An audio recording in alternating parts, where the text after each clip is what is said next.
भागवत कथामृत है। तो ये भागवत कथामृत का अधिकारी कौन, किसको ये प्रदान की जाए? देखिए, पहले के समय में जब ग्रंथ निर्माण होते थे तो कागज कलम नहीं था कि लिख दिया जाता था, लेखन नहीं होता था। कागज कलम तो अभी 300 वर्ष की व्यवस्था है। इसके पूर्व में कुछ ताड़ पत्र, भोजपत्र इत्यादि में, ताम्र पत्र में लेखन होता था। लेकिन जिस समय की बात है उस समय ये सब उपलब्ध इतना ज़्यादा नहीं था। तो उस समय जो महात्मा लोग ग्रंथ का निर्माण करते थे, ग्रंथों की रचना करते थे, वो मन के भीतर रखते थे, याद करके, उसको चिंतन करके। और जो कोई अधिकारी शिष्य, योग्य शिष्य उनका तैयार होता, वो अपना ग्रंथ उस शिष्य को याद करा देते थे। तो रट्टा मार करके ग्रंथ को जीवित रखा जाता था। शिष्य प्रशिष्य तैर शिष्य, शिष्य से शिष्य की परंपरा के द्वारा ग्रंथों को जीवित रखा जाता था। मुख से मुख की परंपरा थी। फिर बाद में ताम्र पत्र, भोजपत्र में लेखन, फिर कागज आया तो उसमें खूब ग्रंथों का लेखन हुआ। लेकिन उस समय वेद व्यास जी ने मन के अंदर ग्रंथ का निर्माण किया। और भागवत जी की रचना तो इन्होंने कर ली, पर विचार करने लगे कि किस योग्य शिष्य को ये भागवत जी की कथा प्रदान करे।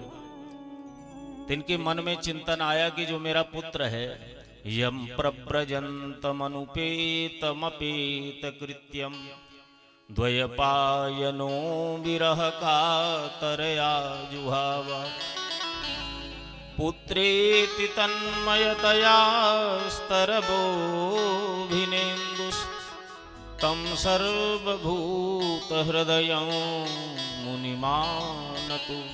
हमारा जो बेटा है, पुत्र जो है, वो जन्म लेते ही सन्यासी बन गया। घर गृहस्थी का त्याग करके वन में जा करके भगवान का ध्यान चिंतन करता है।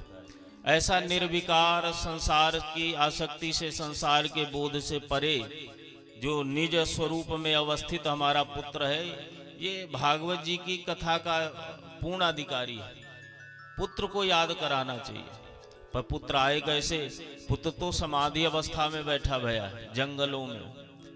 तो कहते हैं कि वेद व्यास जी ने भागवत जी के ही श्लोकों का आश्रय लिया। भागवत जी के श्लोक इतने दिव्य हैं, उन श्लोकों को शिष्यों को बताया। शिष्य लोगों ने जा करके सुखदेव जी जहां तपस्या करने बैठे थे, वहां पर उन श्लोकों का वाचन किया, जिसमें भगवान के अद्भुत स्वरूप का वर्णन है, भगवान की महिमा का वर्णन, स्वरूप का वर्णन किया। बड़ा आकर्षित हुए सुखदेव जी। लेकिन समाधि अवस्था में गए, फिर भगवान की करुणा, भगवान की कृपा कैसे जीवों पर होती है, द्वितीय बार भेज करके ये प्रकट किया श्लोक के माध्यम से।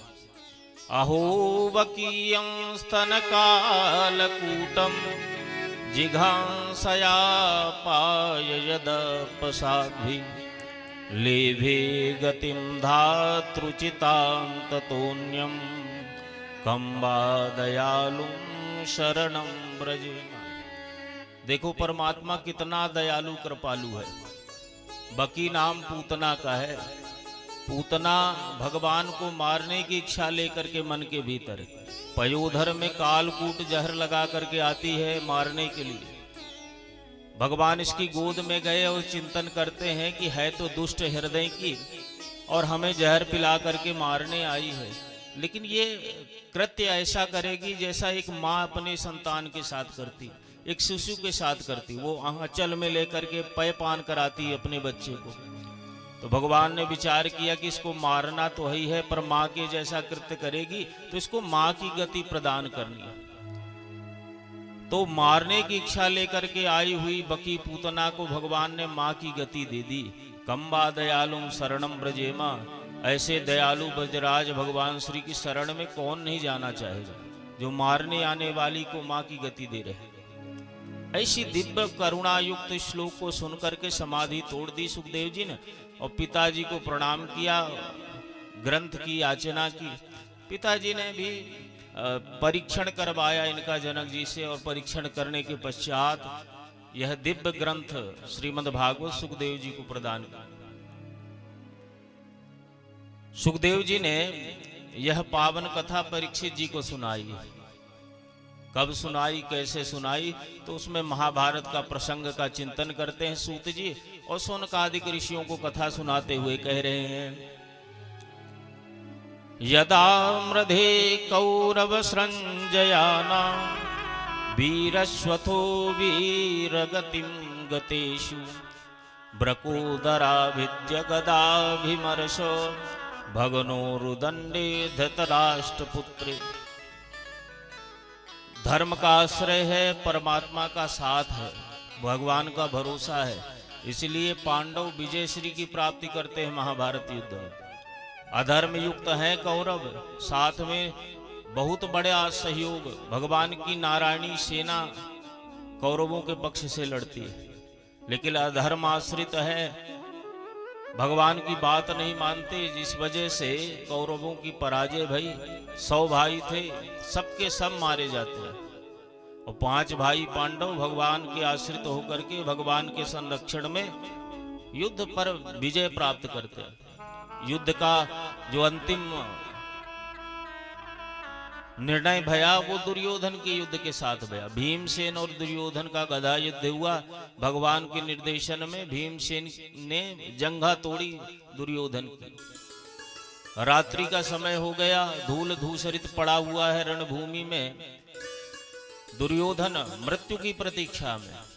तभी अश्वत्थामा गुरु द्रोणाचार्य का पुत्र पहुंचा, और धूल से धूसरित अश्वत्थामा ने जब देखा दुर्योधन को, बड़ा दुखी हुआ। मित्र तुम्हारी यह दुर्दशा, हमने तुम्हारा दिव्य वैभव देखा, उच्च स्थान पे तुम्हारा दिव्य सिंहासन होता था, सारी सभा तुम्हारा बड़ा सम्मान बड़ा आदर करती, और आज तुम्हारी यह दुर्दशा की धूल में पड़े हुए हो, कोई तुम्हारे आगे पीछे भी नहीं है। दुर्योधन ने कहा कि मित्र ये सब समय की बात होती है, व्यक्ति श्रेष्ठ नहीं होता, समय श्रेष्ठ होता है। समय किसी को भी श्रेष्ठ स्थान पर पहुंचा सकता है, और समय विपरीत हो जाए तो श्रेष्ठ स्थान पर बैठा हुआ व्यक्ति भी जमीन में आ जाता है। ये सब समय का खेल है, वो एक समय था और आज का भी एक समय है। दुर्योधन की बात सुनकर के अश्वत्थामा ने कहा कि ऐसा तो आलसी कहते हैं, है ना, कादर मन कहूँ एक आधार दैव दैव आलसी पुकार। ये तो आलसी लोगों का वक्तव्य है। मूल व्यक्ति के कर्म में गड़बड़ी होती, इस वजह से व्यक्ति का पतन उत्थान होता है, ऐसा अश्वत्थामा ने कहा। अच्छा, हमारा कर्म गड़बड़ रहा? बोले बहुत गड़बड़ रहा। तुमने यह महाभारत युद्ध लड़ा, और इस महाभारत युद्ध में उन्हीं व्यक्तियों को अग्रणी बनाया, श्रेष्ठ बनाया, सेनापति बनाया जो पांडवों को प्रेम करते रहे, पांडवों के प्रति जिनकी आसक्ति रही, मोह रहा, ऐसे व्यक्तियों का तुमने चयन करके सेनापति बनाया। तुमने द्रोणाचार्य मेरे पिता को सेनापति नियुक्त किया। द्रोणाचार्य पांडवों को बड़ा प्रेम करते। तुमने भीष्म पितामह को नियुक्त किया, भीष्म पितामह भी पांडवों को बड़ा प्रेम करने वाले। यही वजह है तुम्हारी पराजय की। अगर तुमने कहीं मुझे सेनापति बनाया होता, मैं अमर हूं और तुम्हारा सच्चा मित्र भी हूं, तुम 100 भाई थे, एक भी नहीं मरते, वो 5 भाई पांडव आज समाप्त हो गए होते। ये तुम्हारी गलती की वजह से भया। अब दुर्योधन ने कहा कि देखो मित्र, अब जो बात बीत गई उसमें चिंतन करके कोई लाभ तो है नहीं, अब तो कुछ हो नहीं सकता, लेकिन तुमने जो कहा कि हमने गलती की, वो गलती हम सुधार लेते हैं। रक्त गिर रहा है इसके शरीर से रेत में, वो रेत जो रक्त से सना है उसको उठाया और टीका लगा दिया अश्वत्थामा की, और कहता है मित्र आज तुम मेरे सेनापति हो, अब हमने तुमको सेनापति बनाया, अब बताओ तुम क्या कर सकते हो हमारे लिए। बोले जो भी तुम्हारी आखिरी इच्छा हो बिल्कुल मित्र मन से कह दो। दुर्योधन ने कहा तुमने एक शब्द कहा कि हम 100 भाई थे और सब मर गए, पांडव 5 थे एक भी नहीं मरे। तो अगर हमारी इच्छा आखिरी पूर्ण करना चाहते तो हमारी इच्छा ये है कि 5 में से कम एक पांडव का सिर ला करके हमको दो, तो हमारी ये जो मृत्यु है वो सुखद हो जाएगी।